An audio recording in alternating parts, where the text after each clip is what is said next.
आता बातमी आहे युद्धाच्या परिणामांची। पुण्यातल्या धायरीमधल्या 25 ते 30 हजार पोळ्या करणाऱ्या देशपांडे स्वयंपाकघराला सिलेंडर तुटवड्याचा फटका बसतोय। देशपांडे स्वयंपाकघरातून पुण्यातील हॉस्पिटल, इन्फोसिस, विप्रोसारख्या आयटी कंपन्या, खराडी आयटी पार्कमधील काही कंपन्या, महत्त्वाचं म्हणजे नॅशनल डिफेन्स अकॅडमी या ठिकाणी शनिवार रविवार असलेल्या सगळ्या कार्यक्रमांसाठी चपात्या पाठवल्या जातात।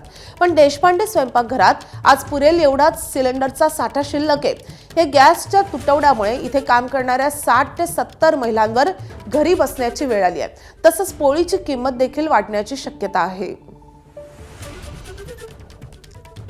अनेक हॉस्पिटल्सला, आयटी कंपनीजला या ठिकाणाहून पोळ्या सप्लाय होतात आणि त्यामुळे या सगळ्यांना फटका या गॅस तुटवड्यामुळे भोगायला लागतंय। आपण बघितलं तर एकीकडे या 60 ते 70 महिला या युनिटमध्ये काम करतात। त्यातल्या या काही महिला आहे, रोज सकाळी 5 वाजता त्या इथे येतात, 11 वाजेपर्यंत हे सगळं काम करतात आणि अर्थातच स्वतःची रोजीरोटी चालवतात।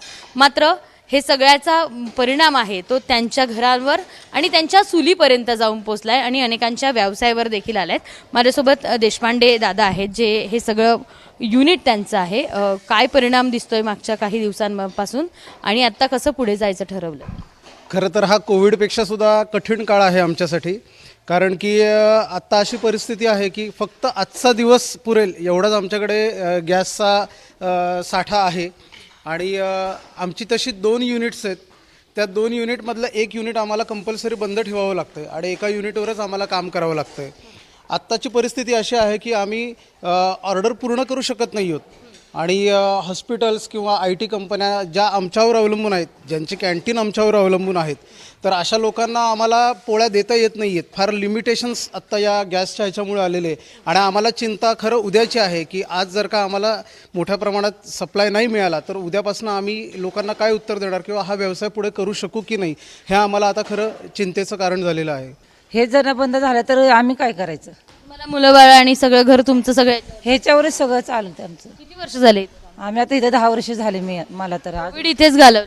हा, इथंच घालवलं सगळं। पण तेव्हा असं काहीच नव्हतं? तेव्हा नव्हतं एवढं, पण आता जास्तच हे झालंय, प्रॉब्लेम झाले।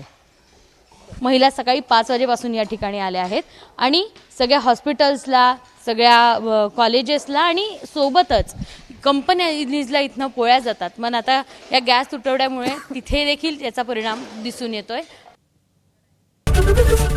एबीपी माझा, उघडा डोळे बघा नीट।